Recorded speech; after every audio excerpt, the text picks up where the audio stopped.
예, 감사합니다. 제가 나이가 26때 이제 미국에 유학 갔거든요. 유학 가서 갈 때 돈이 없으니까 그 미국 샌프란시스코까지는 비행기를 탔는데 제가 가는 도시가 동쪽에 있으니까 또 미국 그 대륙을 건너가야 되는데 그 여비가 없어서 이제 샌프란시스코에서는 그레이하운드 버스라고 버스를 타고 74시간을 그저 갈아타면서 그저 중간중간 쉬지도 못하고 그저 여비가 없으니까 그렇게 갔습니다. 그 74시간 걸려서 아틀란타 도착해서 에모리 대학 기숙사에 들어갔는데요. 들어가자마자 제가 짐을 풀었죠.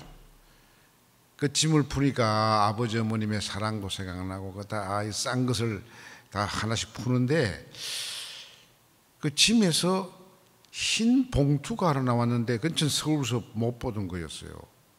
이게 뭔가 나도 모르는 봉투가 들어가 있다 생각해서 봉투를 이렇게 들어보니까 묵직해요. 야, 이 묵직한 이 봉투가 뭘까? 흔들어 보니까 그게 종이도 있는 것 같은데 무슨 소리가 나서 이게 뭔가 해서 제가 이제 가위로 잘라서 보니까요.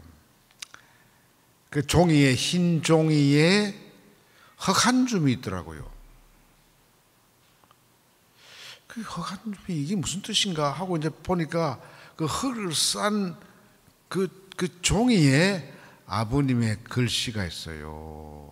아버님이 뭐라고 썼는 거 아니? 완상아, 너 이역만리 가서 유학을 떠났지만은 가면 고생이 많을 거다. 사랑하는 가족도 교우들도 친구들도 다 떠나서 혼자 공부하면서 외롭고 괴로울 것이다. 고향 생각도 날 것이고 교회 생각도 날 것이고 친구 생각이 날 것이다. 조국 생각도 날 것이다. 그렇게 외로울 때마다 이 흙의 냄새를 맡아라. 왜냐하면은 그 흙 속에는 우리 조상들의 피와 땀이 섞여 있다. 이 흙 속에는 부모의 사랑도 있다. 형제 자매의 사랑도 있다. 교우들의 정성도 있다. 이것은 민족의 흙이다. 이 흙은 우리 집 마당에서 캔 것이다. 그리고 아버지 이렇게 썼어요. 우리 아버지는요, 교회 장로님이셨지만은 말이 없었어요. 도무지 말이 없었어. 속에 뭘 생각하고 있는지 전혀 말씀 안 하셨어요. 그러니까 제가 아들로서 아버지가 뭘 생각하시는지 잘 몰랐어요. 그런데 이역만리 고생하고 74시간 버스를 타고 피곤한 몸에서 몸을 좀 쉬려고 하는데 그 편지를 보니까 눈물이 왈칵 나면서 부모의 사랑, 아버지의 말 없는 그 아버지의 사랑이 가슴을 치더라고요. 그때 제가 느낀 게 뭔지 아세요? 제가 나이가 26이었습니다. 이제 군대도 대학도 졸업하고 군대도 졸업하고 서울대학 대학원도 이제 과정을 마치고 왔는데 내가 이 나이 되도록 아버지의 마음을 전혀 몰랐구나.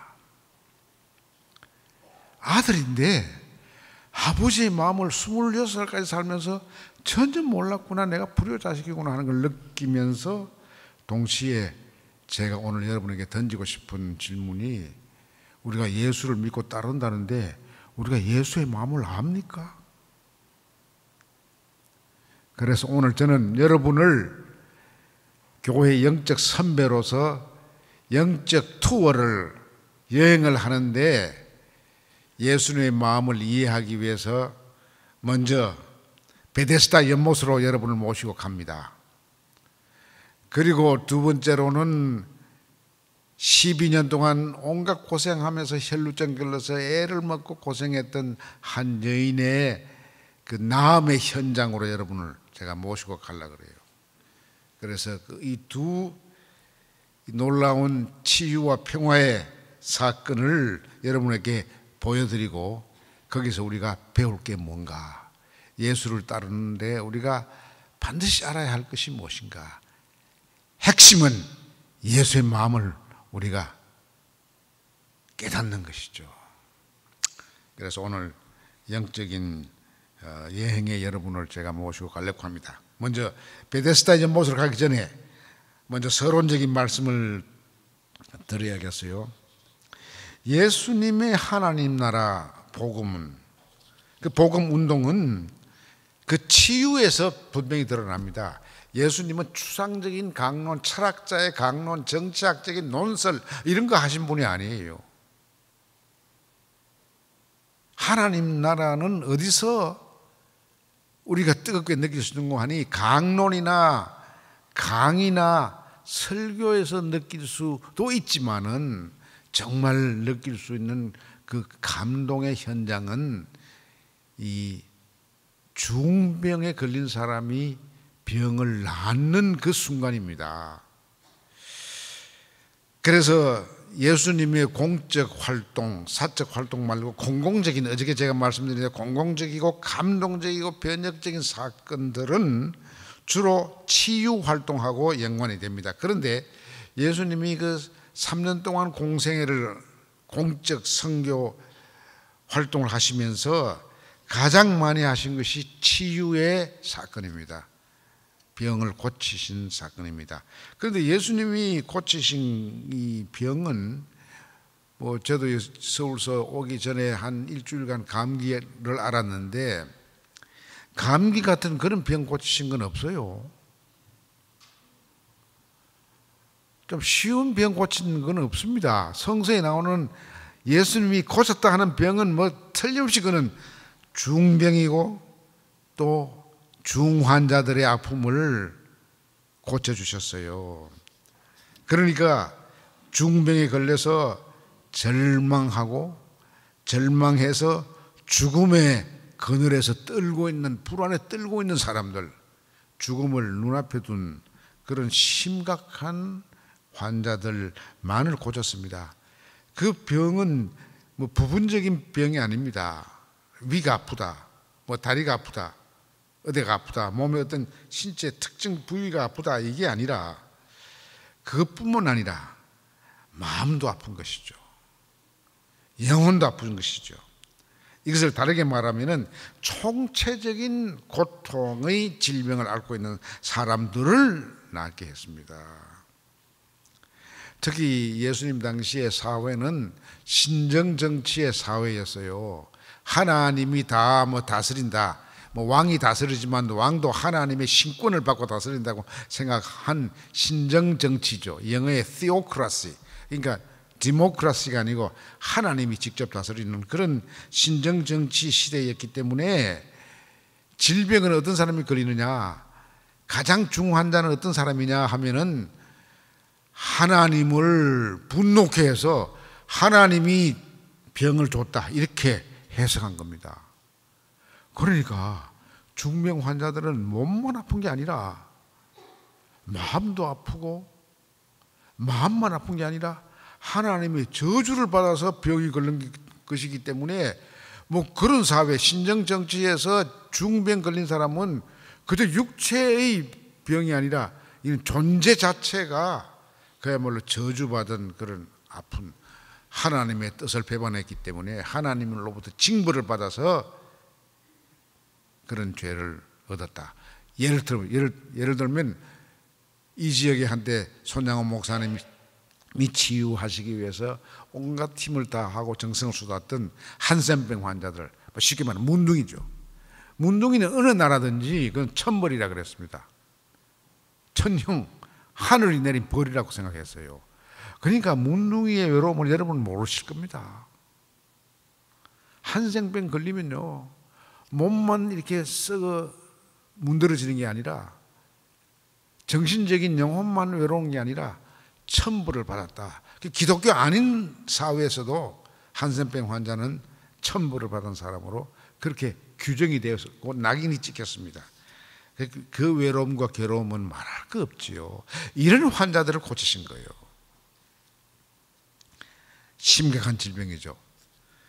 그런데 우리같이 분단된 국가에 사는 사람들에게는 또 질병이 있습니다. 그 질병은 분단에서 온 질병이 있어요. 분단이 되니까 남북이 서로, 어저께도 잠시 말씀드렸지만은 서로를 사탄으로 생각한단 말이죠. 악마, 공산주의 악마, 저쪽에서는 자본주의 악마를 우리를 자본주의 악마로 보는 거죠. 서로 악마라고 봤기 때문에 서로 악마화하면서 생긴 이 고질적인 질병은 육체적인 것 못지않게 아픕니다. 저는 서울대학 교수하면서 제일 아팠던 것은 내 제자들이 이 간첩으로 붙잡혀가는 거야. 예를 들면 지금 살아있습니다만 이철군 국회의원도 하고 뭐 이름도 있는 유인태 등등 그 내 서울대학에서 사회학과에서 나한테 직접 배운 이 제자들인데 한둘이 아니지요. 뭐 그 다 한때는 간첩이라 그래갖고서 잡혀가서 고생 많이 했습니다. 그렇게 남을 병신으로 만드는 환자들, 이게 분단에서 오는 질병이 크지요. 이 질병은요, 이것은 고칠 의사가 없습니다. 분단 질병은 고칠 사람이 없습니다.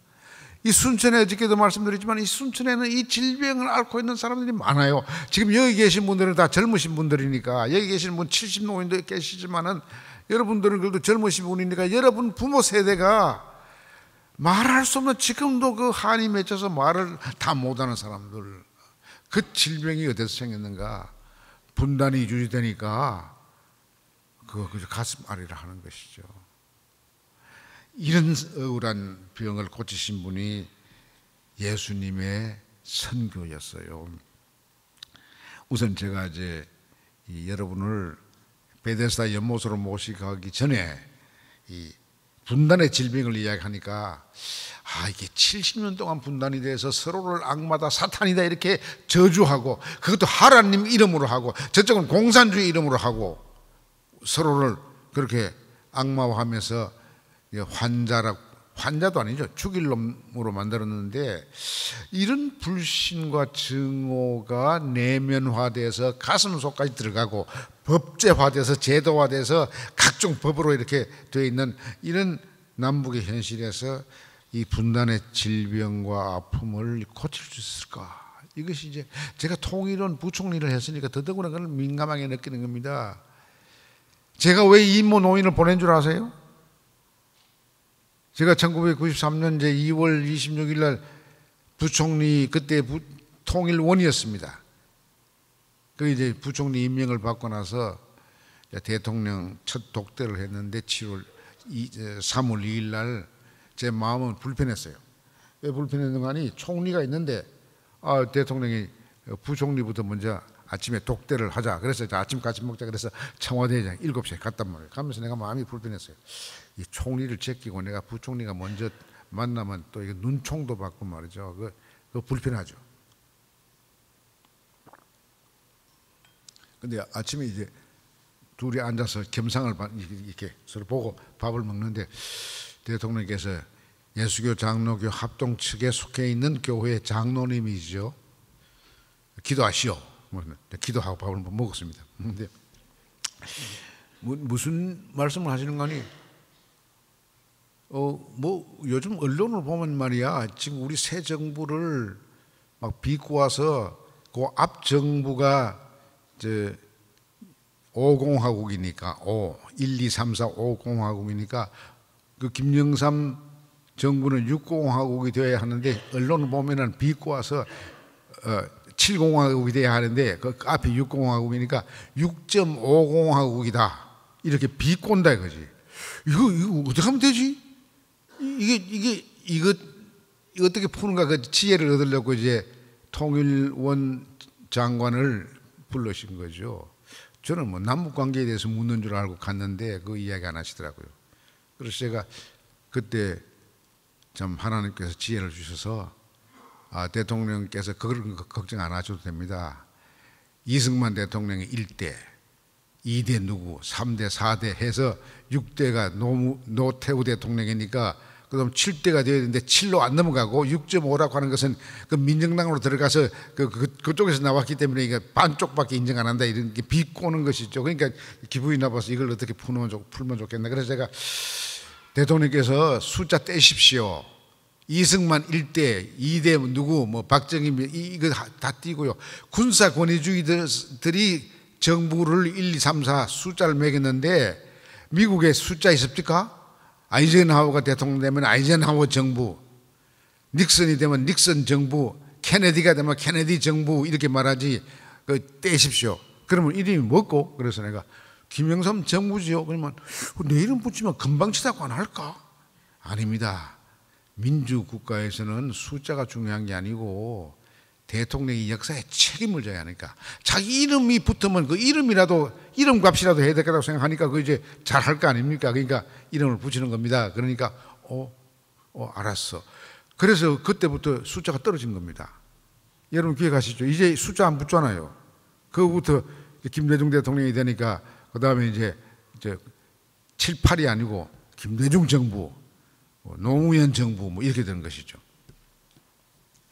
그런데 그것 때문에 아침 먹자 그랬구나 내가 해서 좀 섭섭했어요. 그래서 제가 대통령한테 저를 통일부총리로 불러주셨으니까 감당할 수 있을는지 몰라도 제가 한마디 건의를 하겠습니다. 하시오. 그래서 제가 그때 건의한 게 뭐냐면은 분단의 질병을 고치는 데 관계되는 이야기를 한 겁니다. 제가 이렇게 말씀했어요. 숫자가 떨어지니까 김영삼 정부인데 그 정부의 별명이 있습니다. 문민정부라 그러십시오. 문민이라고 하는 것은 반대는 군사니까 군사 반대가 문민이니까 이게 밀리타리의 반대가 시빌리언이니까 이 문민정부라고 하십시오. 그러니까 그것은 받아들이더라고요. 자, 세계가 이제 진짜 문민정부 이 5.16 쿠데타로 집권한 그 정치가 끊어지고 이제 정말 시민이 보통 사람이 이 민간인이 대통령이 됐다는 뜻에서 문민정부가 됐으니까 남북 정책도 관계도 그 차원에서 파격적으로 개선해야 합니다. 그래서 제가 이제 이렇게 말씀드렸어요. 우리가 지난 수십 년간 서로 악마화하면서 서로 마음이 악해졌는데 이것은 함무라비 법전을 닮은 겁니다. 함무라비 법전이 우리 구약의 신명기에 영향을 줘서 이런 구절이 있지 않습니까? 이는 이, 눈은 눈. 눈을 때리면은 원수가 내 눈을 때리면 내 주적이 내 눈을 때리면 나도 그 눈을 세게 때리고 이를 때려서 내가 이가 빠지면은 나도 세게 그 원수의 이를 때려서 내 이빨이 2개 나갔으면 4개 정도 빠지도록 때리는 것이죠. 이게 이는 이, 눈은 눈이라고 하면 복수의 이게 법입니다. 이게 신명기에 있어요. 예수님이 그 이야기를 산상수훈에서 하잖아요. 내 율법은 이는 이, 눈은 눈이라고 가르쳤으나 그걸 확 뒤집어서 나는 이렇게 말하노니.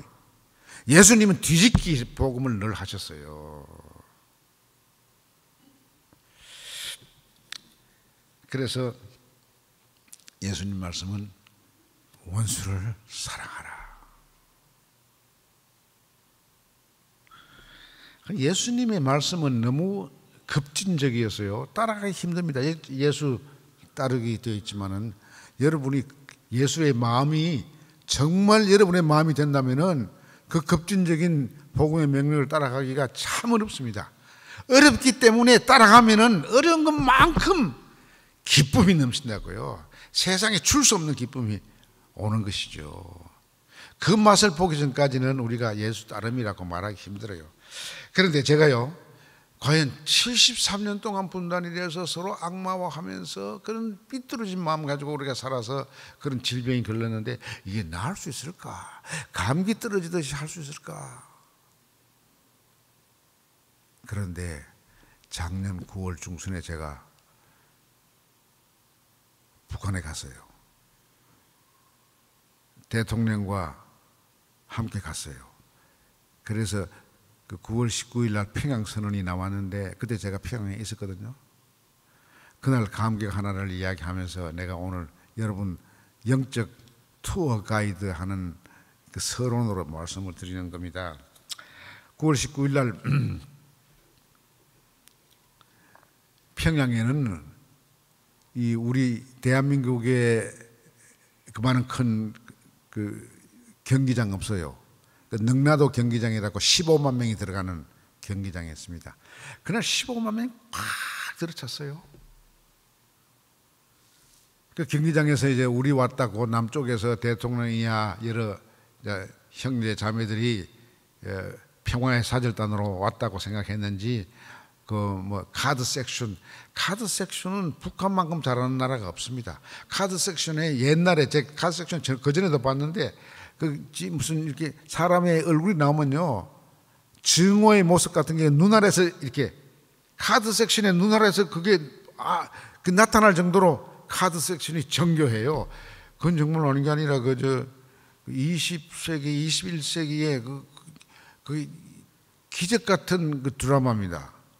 그때는 막 대포동 막 쏘고 이런 게 했는데 작년 9월 달에는 가니까 막 그거 다 없어지고요. 모든 것이 평화의 물결로 된 그런 카드 섹션이 있었어요. 근데 그 순간 15만 명이 꽉 들어찬 그때 제일 감동적인 부분이 카드 섹션이 아니고 우리 대통령이 7분 조금 넘는 짧은 연설을 했어요. 근데 그 연설을 들으면서 저는 관중 속에 있은 게 아니라 우리 대표는 그 대통령하고 같이 갔기 때문에 주석단에 제일 높은데 뒤에 그 위에 있었거든요. 그러니까 평양 시민들을 이렇게 내려볼 수가 있는 그런 좋은 자리였습니다. 그거 듣는데요. 우리 대통령이 뭐라고 말씀하시는 거 아니? 이것은 내가 나중에 확인해 보니까 그쪽 정부 당국이 김정은 위원장을 위시한 당국이 이렇게 말해주세요 주문이 없었답니다. 알아서 대통령이 알아서 대한민국 대통령이 알아서 이야기하시라고 믿고 신뢰하고 말씀을 하게 한 것이죠. 우리 대통령이 이제 말씀하시는데 제가 들으면서 가슴이 막 두근두근했어요. 왜냐하면 그 말씀 가운데 15만 명 북한 사람들이 도무지 이해할 수 없는 어떻게 보면 그 사람들을 격분시키는 이야기가 있었어요. 그게 뭐냐면은 작년 9월 19일보다도 한 10개월 전에 어떤 일이 있었는가 하니 북한과 미국은 전쟁하려고 막 서로 트럼프하고 이 김정은이하고 막 말다툼했어요. 김정은이가 신년사에서 내 책상 위에는 핵폭탄을 누르는 단추가 있다. 그러니까 트럼프가 내 책상에는 그보다 더 큰 단추가 있다. 내 거 누르면 뭐 이거는 엄청나게 너희들 바로 그 조그만 나라 날아간다는 식의 아주 엄포를 놓고 막 그런 말싸움, 전쟁이 곧 일어날 것처럼 그랬잖아요. 그러는데 그것이 그 전에 11월 말쯤 가서 김정은 위원장이 뭐라고 말하는 거 아니? 이제 우리는 미국을 위협할 수 있을 만한 대륙간 탄도탄이라고 하는 그 핵무기를 운반할 수 있는 이 유도탄도 만들었으니까 핵도 뭐 숫자는 말 안 했지만은 제 짐작컨대는 그때는 한 10개 정도 갖고 있지 않았나 생각됩니다. 지금은 한 20개쯤 있는지 모르겠어요. 하여튼 있으니까 핵폭탄도 있고 실험을 여러 번 해서 만들었고 그리고 그것을 운반할 수 있는 대륙간 유도탄도 있으니까 우리 핵개발 자기가 취임할 때 한 5년 전에 취임할 때 핵개발과 경제개발을 같이 하겠다 그랬는데 오늘로서 핵개발은 끝났다. 완성했다. 우리는 핵주권 국가다. 미국과 겨누를 수 있는 핵주권 국가다라는 것을 그들의 헌법에다가 집어넣었어요. 그래서 그걸 교육했을 거 아닙니까? 그쪽은 전체주의 국가니까 막 일방적으로 국민들에게 우리는 미국을 두려워할 필요가 없는 핵 보유 국가다, 주권 국가다라고 자긍심을 넣어주고 막 북한 사람들이 신나고 그러면서 시장도 막 만들고 막 건물도 짓고 막 이렇게 이제 해온 것이죠. 그런데 그 시민들 앞에서 15만 명 앞에 우리 대통령이 뭐라고 그러시는가 하면은, 이번에 우리가 와서 한반도에 핵 없는 한반도를 만들고, 그 순간 저는 가슴이 철컥 내려갔어요. 저 15만 명이 핵 주권 국가로 자긍심을 쫙 올려놓고, 그 본 앞에서, 세계가 보는 앞에서 ICBM 미국까지 갈 수 있는 것을 직스로 올려서 내려오는 실험을 했는데, 그걸 뒤집는 이야기를 우리 대통령이 했단 말이에요. 핵 없는 한반도를 만들어서 평화의 터전으로 만들어서 그 평화의 터전을 우리 자손 만대에 물려주기로 우리 김 위원장님과 약속했다. 제가 만약 평양 시민이라고 생각하면은 그 말을 어떻게 해석해야 될까? 그러면서 그 다음 하시는 말씀이, 우리는 5,000년간 같이 살았고 70년간 헤어져 살았다. 같이 산 거는 5,000년간이니까 한 민족이다. 헤어져 살고 미워하고 악마한 거는 따지고 보면 불과 70년밖에 안 된다. 우리는 평화를 사랑했고 우리는 굉장히 강인한 민족이다. 서로 평화롭게 살자. 이걸 던진 거예요. 내가 그 순간 듣는 순간, 저는 문희관 목사하고 민주화 운동도 같이 하고 했으니까 문희관 목사가 몰래 북한에 가가지고 비슷한 이야기 하다가 돌아오자마자 체포돼가지고 형무소로 간 걸 내가 기억하니까, 제가 그 이야기를, 우리 대통령의 이야기를 듣는 순간, 아이고 우리 대통령 아니었다면 저게 서울로 돌아가면 감옥 가야 할 이야기인데, 이런 생각을 한 겁니다. 조마조마했죠. 그래서 그 이야기가 불과 7분 조금밖에 안 했는데 계속 하는 동안 저는 저 연설이 끝나면 15만 명 저 평양 시민들이 어떻게 대응할까? 박수를 칠까? 제가 통일부총리를 했으니까 남북관계를 아는 편 아닙니까? 그러니까 그걸 아니까 박수를 칠까? 안 칠까? 소리 지르고 미제국주의에 물거라! 이렇게라도 말할 수 있겠다 생각했어요. 제가 태극기 부대 사람 같으면 그런 이야기 했을는지 모르지. 근데 마음이 조마조마한 거예요. 그래서 언제 끝나나 하고 있는데 연설이 딱 끝났어요. 제가 연설 끝나기 직전에 제 판단은 적어도 물러가시오, 서울로 돌아가시오, 그런 말은 안 하겠지만은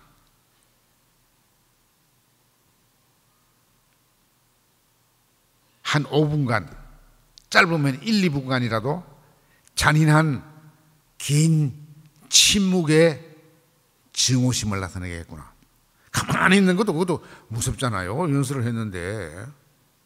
그런 아주 철저된 저항심을 평양 시민들이 드러내겠구나. 왜 그 사람들은 그런 훈련을 받아왔기 때문에 그렇게 하겠구나 생각했어요. 그러니까 조마조마했죠. 연설 끝나는 순간 제 아주 긴장이 막 더 고조됐는데, 한 1초쯤 지났을까? 우레 같은 박수가 터져 나오는데, 그때 제가 어제도 말씀드렸는지 안 드렸는지 모르겠습니다만, 하나님, 이것이 현실입니까? 꿈입니까? 저 15만 명 평양 시민들이 우리 대통령의 그 연설에 저렇게 감동받고 박수를 치는 거 보니까, 아, 분단의 질병은 고쳐질 수가 있구나. 분단의 질병은 하루아침에 고쳐질 수 있구나. 5,000년간을 함께 살았는데 70년간 떨어져 살았다고. 이것을 다른 말로 말하면 50년 동안 함께 살은 내 아내와 내 남편인데 7분간 싸웠다고. 이게 깨지겠는가? 이런 생각을 하면서 제가, 분단을 극복할 수 있는 치유가 역사의 치유. 이 한반도에 살았던 5천만, 지금은 7,400만 인구가 서로 악마와 하는 이 질병에 걸려서 이게 뭐 한두 사람이 아니고 막 민족 자체가 지금 이 질병에 걸려서 고통을 당하고 서로 조금 좋게 이야기하면 그 좋게 이야기한다고 감옥에 쳐넣고 그런 역사를 가졌는데 분단의 질병이 고쳐질 수 있구나. 하나님 감사합니다. 그렇게 기도하고 나서 생각하니까 과연 내가 서울 돌아가면은 우리 대한민국에는 그렇게 될까? 김정은 위원장이 7분간 연설하면은 10만 명이 우리 서울의 올림픽 공원의 광장에서 연설한다면은 그렇게 할까? 아니 옳시다 이런 생각이 들었어요. 거기 가면 말이죠. 제가 심지어 제야의 종을 서울시장하고 12월 30일 날 밤 12시에 가서 쳤습니다. 그 치기 전에 한 5분 전에 시장도 1분, 저도 1분 간단한 평화의 연설을 했는데 시장께서 먼저 하시겠다 하니까 먼저 하십시오 하고 했는데 시장이 할 때요. 그 옆에 막 꽹가리 치고 막 방해하는 사람들이 왔어요. 아니 대한민국의 시장이 1분간 연설하는데 막 방해하는 그 태극기 부대가 있더라고요.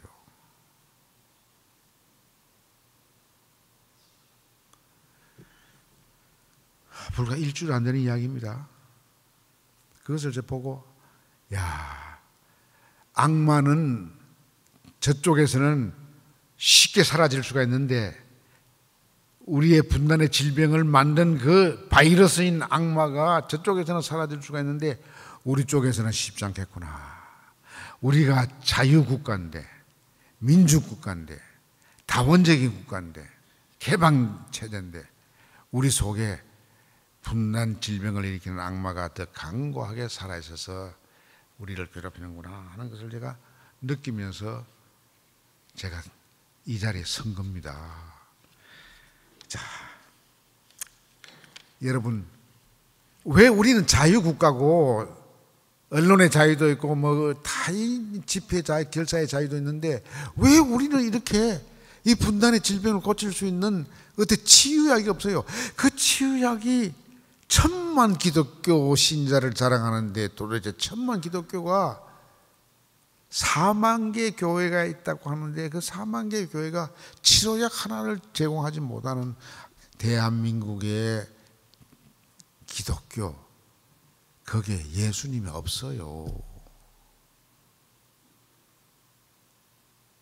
예수 따르는 신자들이 많지 않아요. 그래서 오늘 예수님의 마음을 더 본격적으로 알기 위해서 여러분 베데스다 연못으로 모시겠습니다. 예수님은 예루살렘에 사시는 게 아니고 갈릴리에 삽니다. 갈릴리는 저 예루살렘보다 북쪽에서요. 그때 교통이 발달 안 되기 때문에 예루살렘에 올라 그러면은 성전이 있는 예루살렘에 올라면은 갈릴리에서 며칠 걸립니다. 내려올 때도요. 갈릴리에서 빠른 길로 내려올라 그러면은 사마리아 쪽을 건너서 오면 좀 빨리 내려올 수 있어요. 그런데 유대인들은 사마리아인은 사실 넓게 보면 같은 이스라엘 민족이라고 할 수 있는데 그 이방인의 피가 섞였어요. 북왕국이 망하고 나서 아수르 강대국이 그게 정책으로 그 지역에 북왕국이 있던 그 지역에 이방인들을 많이 이주를 시켜가지고 그 사이에 소위 이 튀기들이 많이 생겼어요. 얼마나 생긴지 모르지만 상당히 생겨서 이제 그 튀기들을 이 혼혈적 존재를 이 율법주의자들은 아주 능멸하고 차별하고 무시하고 짓밟았어요.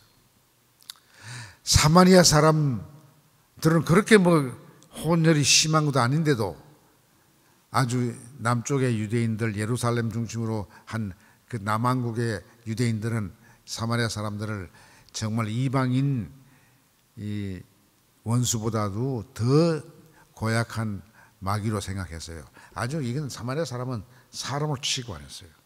그러니까 예수님이 사마리아 사람들을 어떻게 취급했느냐 하는 걸 보면은 예수님의 행적을 막 그야말로 혁명적이죠. 네, 그 이야기를 제가 할 기회가 없습니다만 하여튼 안식일 날 예수님께서는 오랜만에 북쪽 갈릴리에서 남쪽 예루살렘으로 왔습니다. 그러면 예루살렘에 어릴 때도 왔습니다. 어릴 때도 부모님 모시고 와서 그 부모님이 잃어먹고 막 찾았는데 보니까 그 율법 학자들하고 토론하는 그런 광경이 있잖아요. 근데 뭐 여러분 뭐 매년 그 유대인 사람들은 어디 살든 간에 이제 1년에 중요한 절기가 되면은 예루살렘에 옵니다. 예수님도 이제 어느 날 안식일 요한복음 5장에 보면은 안식일 날에 예루살렘에 오신 것 같아요. 근데 그날 예루살렘에 왔으면은 영적으로 말하면 예수님의 아버지가 되는 하나님의 집 성전으로 가야죠. 어리어리한, 그야말로 예루살렘 성전은 어리어리합니다. 지금 그 다 무너지고 남아있는 게 여러분 예루살렘 갔다 오신 분들은 아시겠지만 그 통곡의 벽은 일부가 남았는데 그 벽돌 하나 보세요. 얼마나 큰지. 근데 이제 일요일 날 안식일이죠. 일요일이 아니고 안식일 날 예수님께서 예루살렘에 오셨으면 마땅히 자기 아버지라고 하는 하나님이 거하시는 성전으로 가셔야 하는데 예수님이 어디로 갔습니까? 이 요한복음 보면 굉장히 정직해요. 안식일날 예수님이 성전에 안 가시고 성전과는 정반대되는 곳으로 갔어요. 반대되는 것이 뭐냐면은 예루살렘에 있는 양문 곁에 있는 히브리 말로 베데스다라고 하는 이 행각, 연못이 있는데 거기 5 행각이 있었어요. 거기 갔어요. 거기 성서는 이렇게 말합니다. 그 안에 많은 병자들, 맹인, 지체장애자들, 다리 저는 사람들, 혈기 마른 사람들이 누워 물의 움직임을 기다리고 있었다. 그러니까 그야말로 세계 이 사회에서 가장 버림받은 쓰레기 같은 그야말로 패자들, 사회적인 경쟁에서 탈락해서 탈락자 중에서도 죽음을 기다리는 그런 슬픈 괴로운 환자들, 지체장애자들, 병신들, 낙오자들, 이런 사람들이 그 모여 있는 곳, 그곳으로 갔어요. 왜요? 하나님은 억울한 고통을 앓고 있는 사람들의 가시는 거죠. 여러분이 믿는 하나님, 여러분이 따르고 싶은 예수님은 지금 여기도 이 순간에도 어디 계시냐면은 우리 여기 교회보다도 더 비참한 곳에 여기 오고 싶어도 못 오는 비참한 사람들 곁에 가시는 겁니다.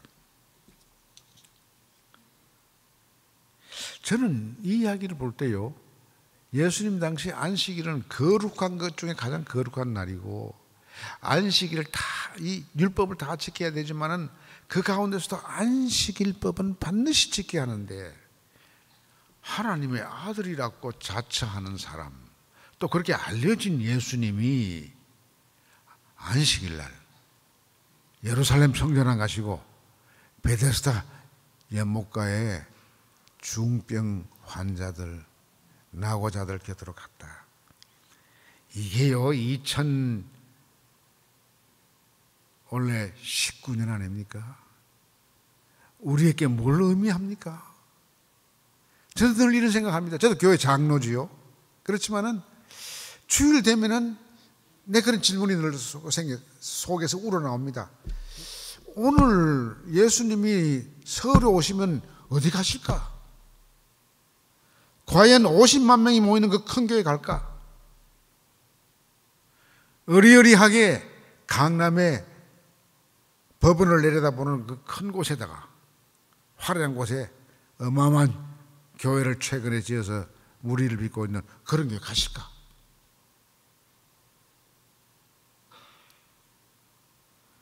아니라고 생각해요.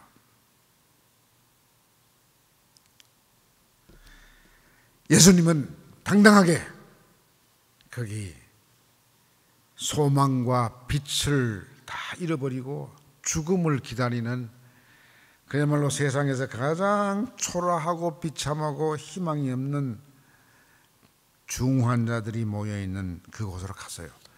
그 베데스다에 가서도요, 그 한둘이 아니고 그런 사람들이 많이 있는데, 그 많은 사람 가운데 예수님은 유독 한 사람을 탁 보고, 예수님이 그 사람 만난 적 있는 사람 아니에요. 탁 보시고 그 영적 투시력으로 가슴으로 가장 고통이 많다고 생각되는 사람 앞으로 뚜벅 걸어가신 거예요.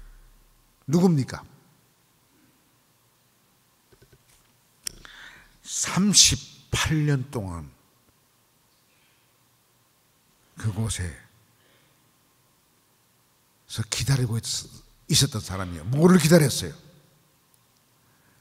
1년에 한 번, 두 번 소위 천사라고 하는 이 초인간적인 어떤 존재가 나타나서 연못을 막 휘저으면은, 그때 연못에 제일 먼저 뛰어들어가는 1등 한 사람에게만 낫게 해주는 그런 일이 있었기 때문에, 그것을 믿고 이 38년 동안 중병에 걸렸고 게다가 지체장애자, 걷지를 못하는 안전뱅이 같은 환자에 간 거죠. 그 많은 외롭고 괴롭고 아픈 사람 중에서도 가장 아픈 사람 앞으로 간 겁니다.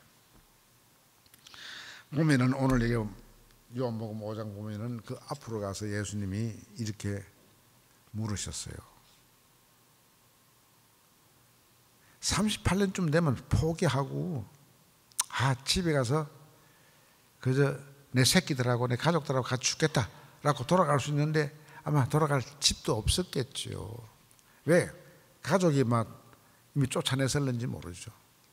외로운 사람이죠. 그 사람 앞에 가서 묻습니다.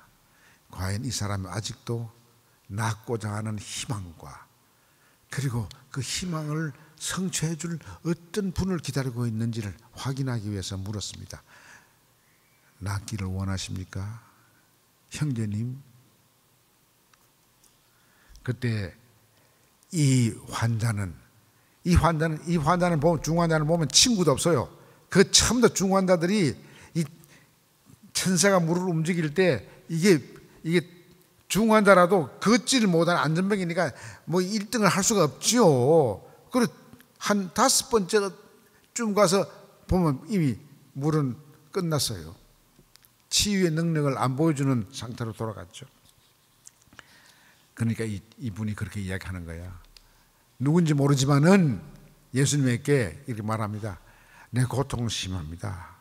물이 움직일 때 아무도 나를 도와주는 사람이 없어서, 나는 외톨 중에 외톨이어서, 이 많은 불행한 사람 중에서 가장 불행한 사람이어서 나를 데려다 주는 사람이 없어서 38년 동안 내가 꼴찌를 했습니다. 1년에 한 번 나타난다고 우리가 가정하면은, 이 사람은 38년 동안 그 나음의 기회를 놓친 꼴찌예요. 제가 이 38년 이야기를 들으니까 제가 서울대 교수할 때 생각이 납니다. 서울대 교수할 때는요, 필기시험 끝나고 나면은 이제 구두시문이 있어요. 구두시문 할 때 제가 한번 이런 청년을 봤습니다. 내 앞에 나타났는데 구렛나루가 막 수염이 깍지도 안 나가지고 구렛나루가 나고 막 장발을 해서 내가 나이를 가늠할 수가 없었어요. 그래서 자네 몇 살인가? 그러니까 물을 이렇게 하면서 저 그렇게 나이 많지 않습니다. 근데 보니까 나이가 굉장히 많아 보이네. 그러니까 아닙니다. 제가 이번에 5번 서울대학 오수생인데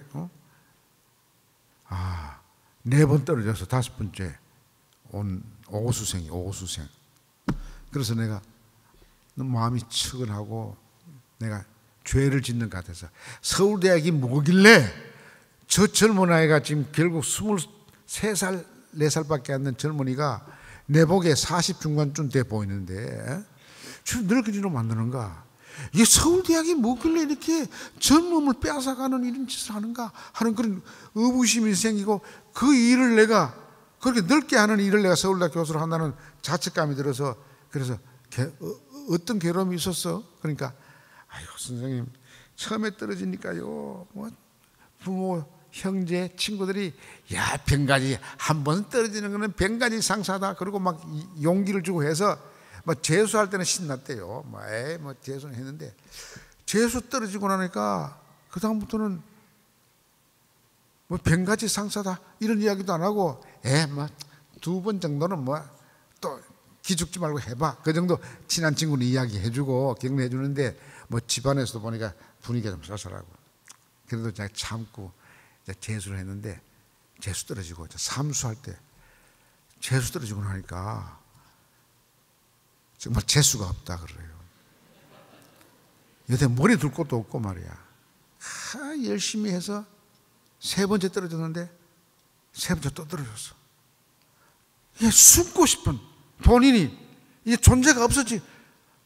혹시 길 가다가 동창을 만나면은 좋은 대학 간 동창을 만나면 자기가 피해야 될 정도로 마음이 쓸쓸했다 이거죠. 4번 떨어지고 이번에 5번째입니다.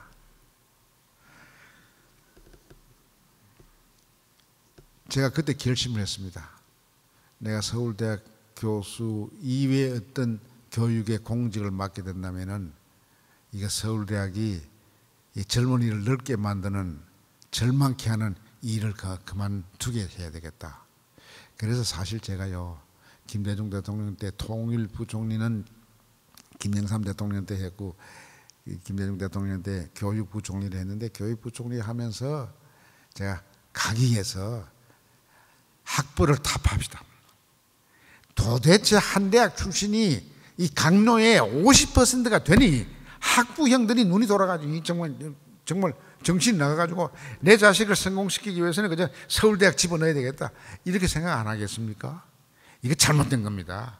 서울대학 들어가서 반드시 창의력이 있고 에디슨 같은 걸 발명하고 노벨 평화상을 받을 수 있고 노벨 화학상을 받을 수 있고 노벨 경제상을 받을 수 있는 그런 사람인데 나오면 좋지만은 달달달달 외워서 암기해가지고 서울대학 들어갔다면은 암기라고 하는 거는 창조력하고 관계없어요.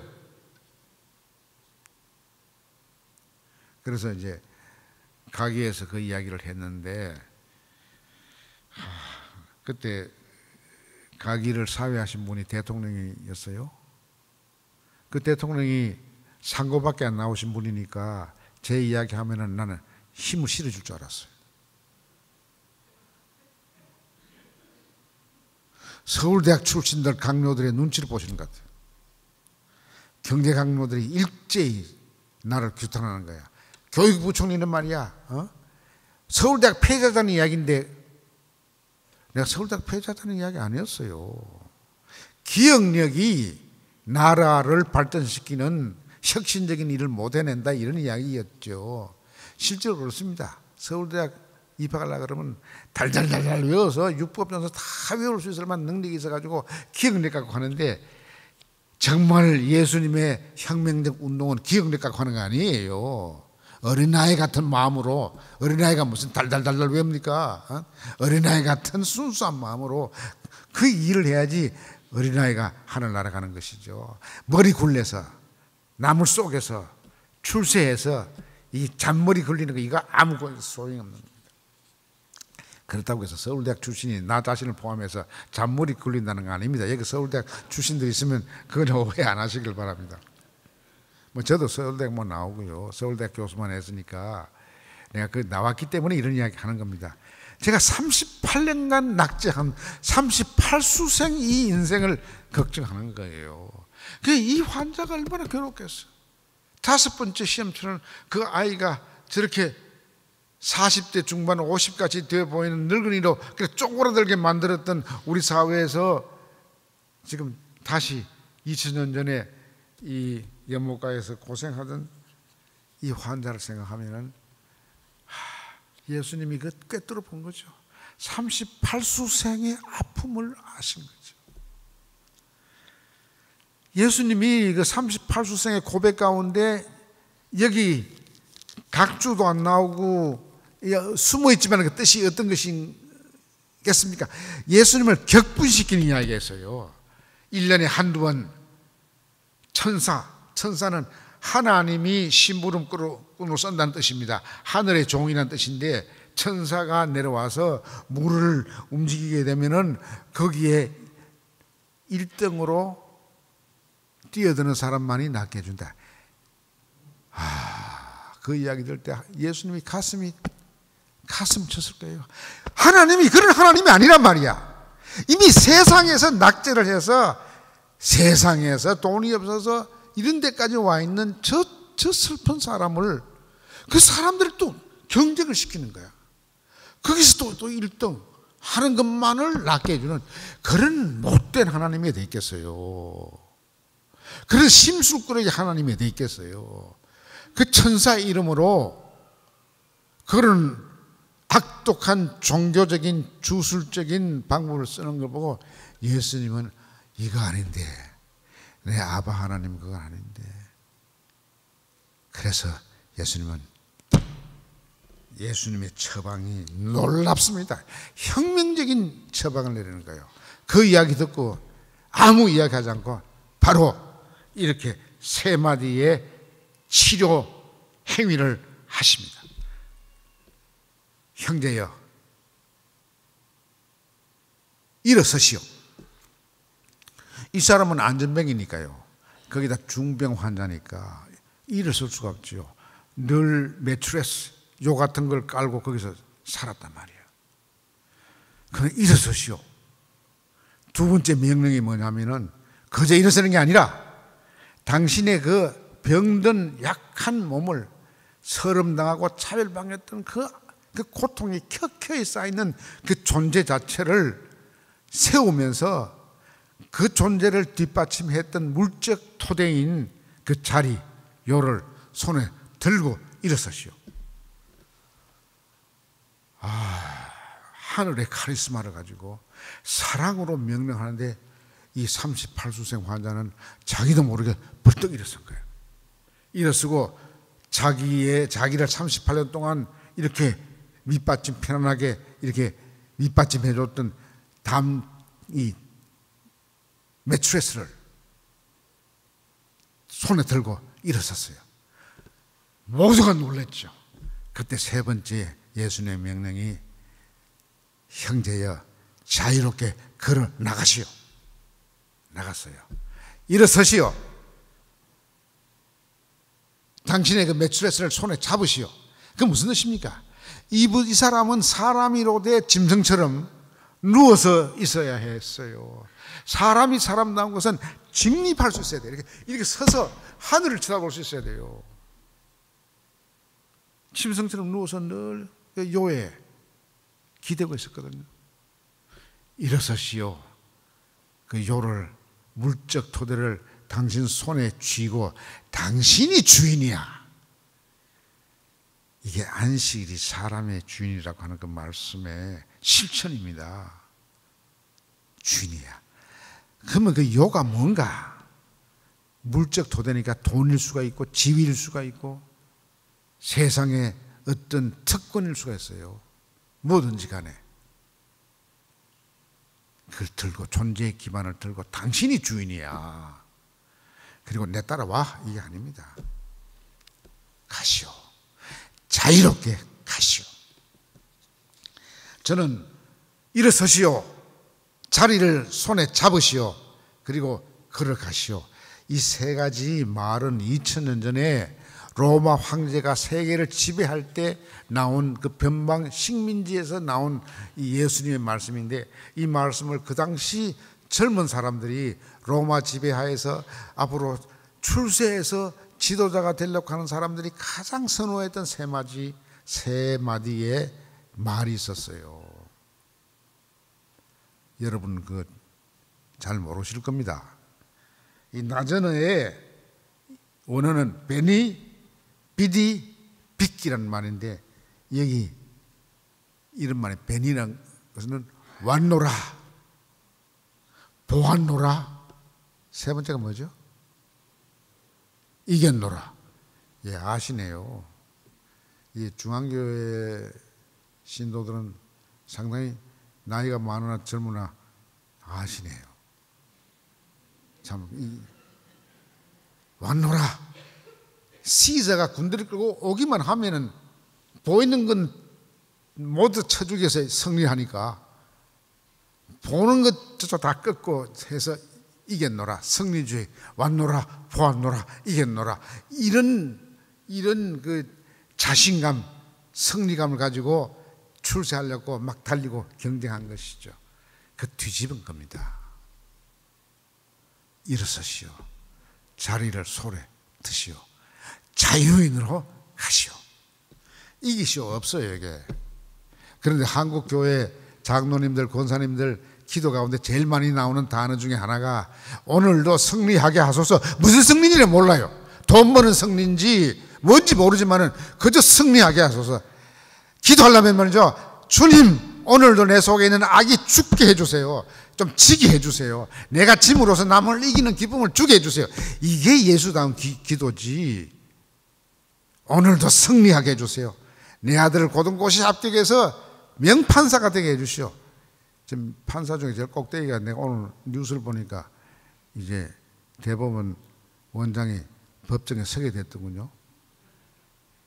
그 이겼노라, 왔노라, 보았노라, 이겼노라, 이거 가치로 가다가는 그 길로 가기 쉽습니다. 기독교의 위대한 것은, 더 정확히 말하면 기독교가 아니고요, 예수님이 위대한 것은 뭐냐 하면은 정말 값지게 죽고 값지게 짐으로서 남을 살리는 거요, 자기가 사는 사회를 살리는 거요, 자기가 몸담고 있는 역사를 살리는 거요. 그게 십자가 지는 예수님의 케노시스 신학자들이 말하는 비움의 신학입니다. 예수님이 일어서시오, 손에 자리를 드시오, 자유인으로 걸어가세요. 이 세 마디는 그 당시 로마 천국을 뒤엎었던 왔노라, 보았노라, 이겼노라, 그걸 뒤집어 놓은 겁니다. 그러면 성서에 얘기해 무슨 주석에 좀 그런 걸 좀 달아주면 좋은데 그런 거 없어요. 여러분, 그래서 성서 공부를 우리 홍 목사님 같은 실력 있는 신학자가 여기 목회하는 동안에 여러분 성서 실력이, 오늘 재직 수련회니까요, 많이 실력이 넣으시기 바랍니다. 자, 그러면 제가 마지막으로 또 한 자리를 모시고 가야 되잖아요. 여자 환자 이야기를 하고 제 이야기를 끝내겠습니다. 여기 여자 이야기는요, 참 슬픈 이야기입니다. 12년 동안 병에 걸렸는데 이 병이요, 지금으로 보면 이게 막 아무 그저 보통 어떤 병 중에 하나입니다. 혈류증입니다. 여자가 피를 중지시키지 못하는 그건데, 그 예수님 당시에 아까 제가 말씀드린 대로 가장 고약한 병은 하나님이 징벌로서 준 병으로 그렇게 인식을 시켜놨기 때문에, 그를 인식을 시키는 종교가 그게 참 잘못된 종교예요. 여자는 한 달에 한 번씩 어른이 되면 이제 이 피가 나오는데 그게 좀 불규칙하게 나오고 좀 더 자주 나온다고 해서 그것을 본질적으로 더럽다, 불결하다, 도덕적으로 잘못됐다, 이것은 가장 질병 가운데 고약한 질병이다 라고 종교적으로 그렇게 명칭을 붙이고 낙인을 찍으면은, 그것 자체가 그 악마적인 거예요. 그래서 그것이 너무 보편화되기 때문에 이 혈류증 걸린 여성은요, 그 육체가 불편하고 아픈 거는 말할 것도 없고, 혈류증에 걸림으로써 가족으로부터도 따돌림을 당해요. 왜? 하나님이 싫어하고 저주받은 것이니까. 참 그 여인의 아픔을, 예수님은 여인이 아닌데도 불구하고 그 아픔을 아셨어요. 이런 사람이 결혼 못해요. 결혼하더라도 혈류증 걸리면 쫓겨나고 이제 쫓겨나겠죠. 이 여인은 좀 자산이 있었던 것 같아요. 이 더럽다고 낙인, 종교적으로 저주받은 병에 걸린 이 여자는 재산까지를 다 탕진하고 혼신의 힘을 당해서 이걸 고치려고 했는데 실패했어요. 이 여자의 나이가 얼마나 좀 됐을까? 아마 예수님 나이쯤 안 됐을까? 30대 중반쯤 안 됐을까? 짐작을 합니다만은, 그런데 어느 날 이 여인에게 기쁜 소식이 왔어요. 예수님이라고 하신 분이 계신데 가는 곳마다 어려운 사람의 아픔을 들어준다고 하더라. 우리 동네에 오신다고 한다. 이 여인은 단단히 결심했어요. 죽기를 각오를 하고 결심했어요. 왜 죽기를 각오를 하고 결심했냐면은, 이런 질병, 종교적으로 저주받는 질병에 걸린 사람은, 특히 여성은, 건전한 여성이라도 공공장소에서 남자들하고 대화를 할 수가 없는 게 그 당시 풍습인데, 더러운 질병에 걸린 여자가 공공장소에서 남자하고 이야기한다는 건 불가능합니다. 아예 불가능합니다. 한센병 같은 피부병에 걸리면요, 이 건강한 보통 사람들하고는 접촉을 못하게 하는 방법으로 잔인한 방법을 썼어요. 문둥병 걸린 사람 자신들이 정상적인 사람 보고 소리를 질러야 돼요. 내 문둥병 환자입니다. 나한테 오지 마세요. 부모가 오더라도 또 그렇게 해야 되는 거예요. 그 외로움이 얼마나 컸겠어요. 이 여인도 그런 풍습과 무서운 현실, 법의 현실을 알기 때문에 결사적으로 결심한 거예요. 예수님이라고 하는 분이 우리 동네 지나가면은 결사적으로 내가 그분 가까이 가서 이야기를 해버리라. 이야기를 할 수 없으면은 손을 잡아버리라. 택도 없는 이야기. 공공장소에서 여자가 남자 손 잡는다고 하는 그 자체가 그 당시에는 범죄입니다. 근데 손을 못 잡으면은 옷자락이라도 잡아야겠다. 옷자락이라도 잡겠다는 결심을 한 것이죠. 정말 예수님이 오셨어요. 막 주변에 막 사람들이, 주로 남자들이죠. 막 들끓는 거죠. 그 빈틈이 없어요.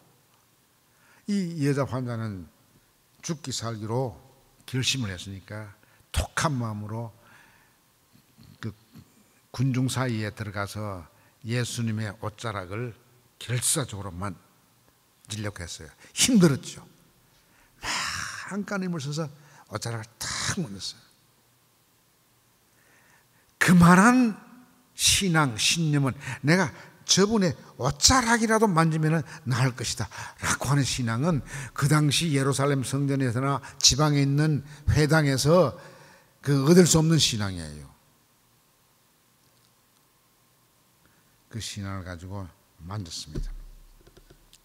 예수님이 자기 몸에서 기운이 빠져나가는 걸 느꼈어요. 예수님이 자기 주변에 있는 제자들에게 누가 내 옷을 누가 만졌느냐 이렇게 물으니까 제자들이 아이고 선생님 보십시오. 뭐 사람이 이렇게 우글대고 많은데 그 누가 잡았는지 어떻게 압니까? 뭐 그게 무슨 문제가 됩니까? 막 인기 막 승승장구하는 선생님 모시고 가는데 뭐 그런 시시한 질문을 합니까? 이런 식으로 이제 대답한 것 같아요. 그 이야기를 옷 잡은 이 혈루증 걸린 여성이 들었을 거 아닙니까? 아이쿠 내가 오늘 큰 잘못했구나. 정말 위대하신 분이구나. 난 몰래 뒤에 살짝 잡았는데 어떻게 저렇게 아실까? 대단한 정말 하나님의 아들 같은 존재구나. 내가 하나님의 아들을 허락 없이 만진 거니까 그는 그 당시 법으로 사회법으로 봐도 그 잘못이죠. 내가 오늘 죽었구나 생각하고 벌벌 떨고 예수님 앞에 꼬꾸라져서 선생님 내가 잡았습니다. 그런데요 나았어요. 이 여자는 죽기를 각오하고 고백을 했는데 무서운 질책을 받을 줄 알았죠. 왜? 예수가 남자니까, 유대 남자니까. 그런데 예수님의 대답 보세요. 세상에 이런 대답이 있나요? 그야말로 당장 자기는 죽임을 당할 줄 알았는데 예수님의 말씀이 이렇습니다. 따라 너의 믿음이 너를 낫게 했으니 평안히 가라. 이게 무슨 이야기입니까? 왜 예수님이 자기하고 비슷한 나이 들은 여자한테 따라 그랬을까? 저 어릴 때는 이걸 따라라 그런 걸 보고 예수님 참 건방지다, 예의도 없네, 지 나이 비슷한 여자 보고 따라, 이게 뭔가 이렇게 생각했는데, 그건 내가 믿음이 약할 때인데, 이제 어제 말씀드려서 내가 80이 이제 중반돼 가는데 철이 늦게 들어가지고 이제 이 뜻이 뭔지를 압니다. 이 여성은 혈루증이 생길 때부터, 그러니까 월경을 시작할 때부터 이 병이 걸렸으니까 어릴 때부터 10대부터 이 질병에 걸리고 나서 그것이 가정에서 알려지니까 가족에서부터 따돌림을 당했어요. 어릴 때 딸을 사랑해서 따라하고 불러주던 아버지의 목소리, 엄마의 목소리가 단절된 지 20년이 넘었어. 부모에게 다정한 따라라고 불러주는 그 사랑스러운 호칭을 듣지 못한 이 외로운 것을 예수님은 아신 거죠. 꿰뚫어 보신 거죠. 이렇게 귀에 진찰대를 대고 이렇게 가슴을 하니까 아는 게 아니라 하나님의 능력으로 직관으로 이 여자가 얼마나 슬픈 여자고 외로운 사람이고 괴로운 사람인가 아셨죠. 그 여자가 제일 듣고 싶어하는 호칭, 따라. 두 번째가 더 놀라워요. 따라. 내가 너를 고쳐줬으니까 내 따라오라. 이렇게 하는 게 옳잖아요. 나 때문에 너 공짜로 병이 나왔으니까 우리 교회에 나오시오. 내가 속해 있는 클럽에 들어오시오. 그리고 와서 봉사 좀 하시오. 뭐 이렇게 해야 되는데, 따라. 당신이 낳은 것은 내가 당신을 낳게 하는 것이 아니라 당신이 갖고 있는 믿음이 당신을 낳게 한 거예요. 이게 하나님의 마음이요. 이게 예수 그리스도의 마음이요. 여러분은 오늘 영적으로 그 예수님의 마음으로 내가 그 보라고 지금 이게 이 안내를 하는 겁니다. 아셨습니까? 왜 대답이 없어요? 아멘, 이럴 때 아멘 하는 거야. 한국 교회는 아멘이 아무거나 아멘이야. 제발 아멘 함부로 하지 마세요. 이럴 때 아멘 하는 거예요. 여러분 예수님 마음 아시겠어요? 예, 이제 제대로 됐네요. 아, 따라. 너 실력이, 너의 믿음이 너를 낳게 했다. 그러니까 내 거 훔쳤다고 생각하지 말고 네 거 잘 가져가서 하나님이 나에게 이런 낫게 하는 카리스마의 힘을 줬는데 이건 내 거 아니야. 내 사유물이 아니야. 그걸 필요한 사람 누구든지 가져갈 수 있어. 가져가. 그게 교회입니다. 그게 교회예요. 교회 와서 공짜로 가져가라 이거야.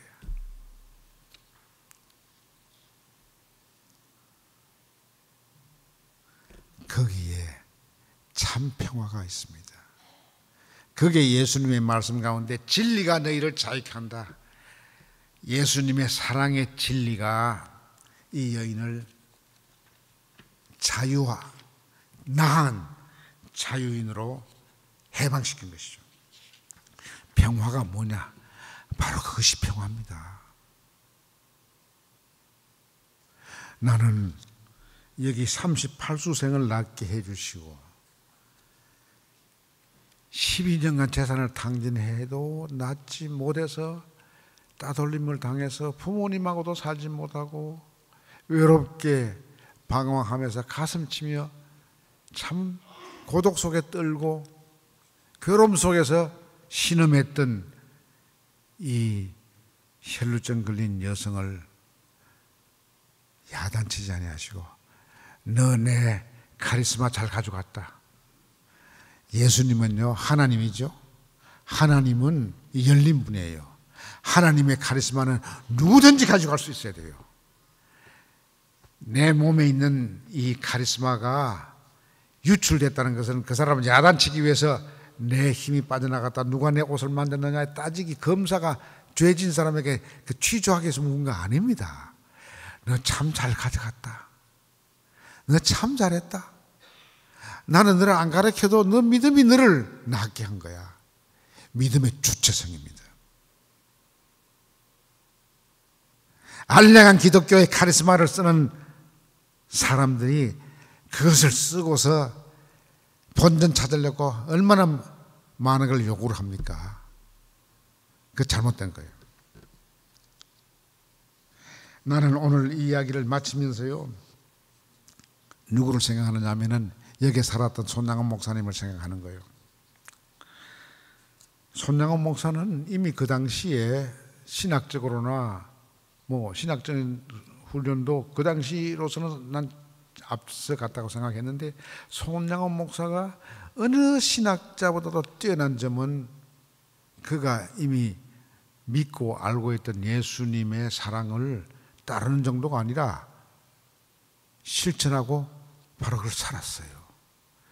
여기 지금 제가 한 7, 8년 전에 여수의 어느 교회에 와서 집회하면서 순천에 와서 다 돌아보고 갔는데, 그 가운데 그 어느 날 문둥이의 가장 더러운 부분이 발바닥에 고름 나는 그 발바닥을 핥았다 하는 그 기사를 읽고,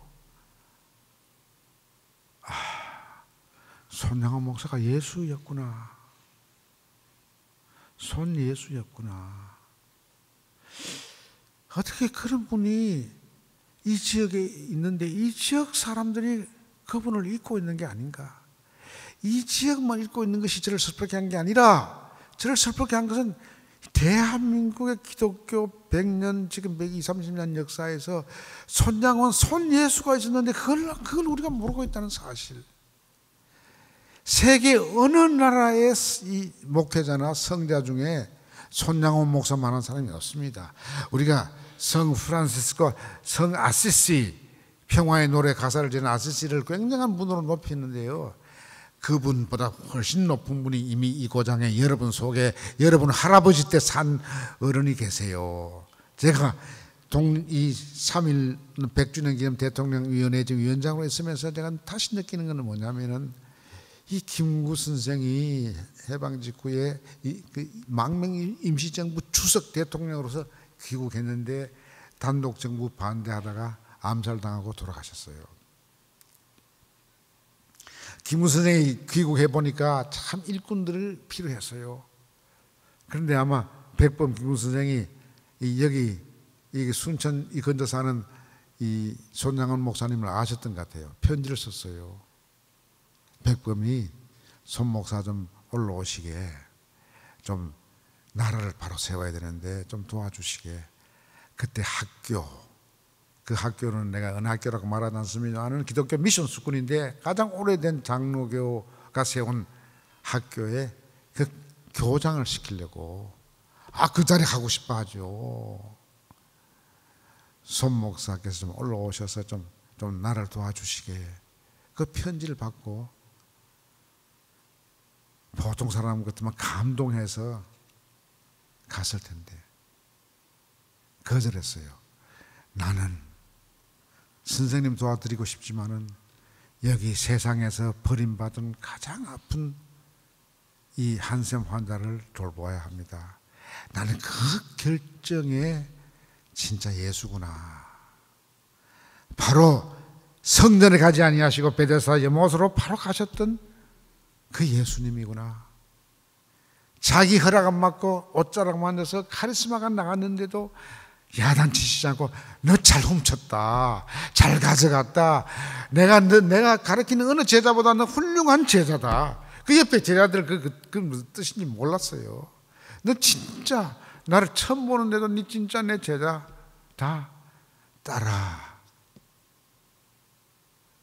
너의 믿음은 참으로 크구나.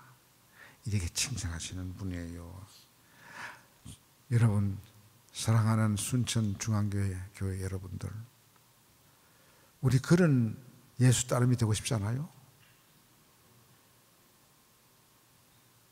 여러분 나이가 몇 살인지 모르지만은 20대든 30대든 40대든 50대든 60대든 70대든 80대든 지금부터 이런 예수님을 만나는 기쁨, 진짜 총체적으로 내 영혼만 아니고 내 몸만 아니고 내 전체 존재만 아니고 내가 속해 있는 이 교회와 이 고장과 이 국가와 이 민족과 인류의 질병을 그야말로 총체적으로 고쳐서 새 하늘과 새 땅을 만들어서 우리에게 정말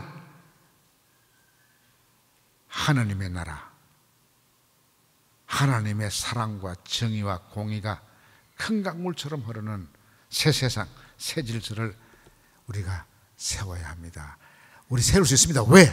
우리 힘으로 하는 게 아니거든요. 우리 앞에 예수님이 뚜벅 오늘도 베데스다로 가시고, 오늘도 혈루증 걸린 여자에게 따라 내 카리스마 잘 훔쳤다. 평화 속에 평안히 가라마는 평화를 만들면서 네가 지금 얻은 이 평화를 많이 만들어서 더 많이 전달해라. 그 뜻입니다. 이 뜻을 이해하시기 바랍니다. 다 같이 기도하겠습니다.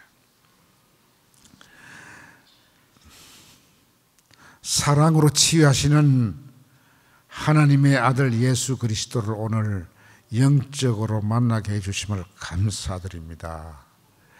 아버지 하나님, 안식일날 먼 곳에서 고향에 와서 의리의리한 성전으로 가시지 아니하시고 억울하게 고통당하고 외롭고 괴로운 하나님의 딸과 아들을 향해서 가서 거기서 38년 동안 너무나 괴롭게 사투했던 당신의 아들에게 가서 일어서라, 자리를 손에 들라, 네가 이 자리의 주인이다, 그리고 자유롭게 가라 말씀하시고 12년간 재산을 탕진하고 말할 수 없는 서름 속에서 외롭게 살았고 괴롭게 살았던 당신의 딸에게 내 믿음이 너를 낳겠다, 딸아 평화롭게 가라 라고 명령하신 우리의 주님을 만나는 당신의 아들, 딸들이 되게 하시고,